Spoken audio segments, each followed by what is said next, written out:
This is Kamera, my first few minutes with God, day 69, Numbers chapter 35 and 36. These are the last two chapters in Numbers. What is addressed today is the Levites. They're where they're going to stay, where they're going to live. Remember, the children of the Levites, they don't get an allotment of land. So God tells Moses to command the children of Israel to give the Levites property, give them towns. And he tells them that they should have at least 48 towns. Give them 48 towns. 6 of those towns will be city of refuge. And he tells them where to position these towns as well. And they should have surrounding pasture lands as well for their cattle, for their livestock, and for their flocks. And these 6 cities of refuge is pretty cool because if a person accidentally kills someone, they have a place of safety to flee to, and that person can stay within the city walls safe and sound. No one is to hurt them or harm them. As long as the high priest is there, they must stay within the city walls.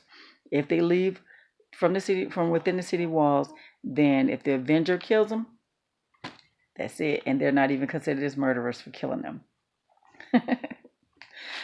I know it's not funny, but it's pretty interesting. Now, remember, there's 42 other properties that they're supposed to be given. And those are for, again, them living and for their pasture lands as well. Now, as far as those who intentionally kill, they can't run to the city of refuge. There has to be a trial. And the family of the victim can avenge them.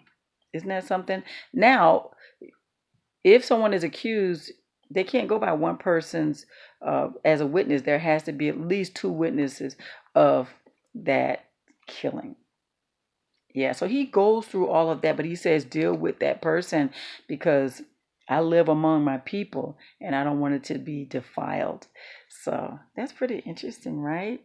I say take care of that situation. They also remember the 5 girls whose father was no longer with them, and there was no son, so they inherited. God allowed them to inherit their father's portion of land. Yeah, well, that opened up a can of worms because now you have the guys saying, well, what if these women or any woman who inherits their father's property, what if they marry from a different tribe? Then everything they own goes to their father. That means that we can lose land because our tribe can lose land because they married someone else. That land could be owned now by a different tribe. Not so. So it was a legitimate case. And God said what happens is if someone marries someone from another tribe, if they have inherited their lands, a woman has inherited her father's lands, and she marries someone from a different tribe, she can't take that with her. She must marry someone within her tribe. Now, Zelophehad, what are the women? Is it Zelophehad?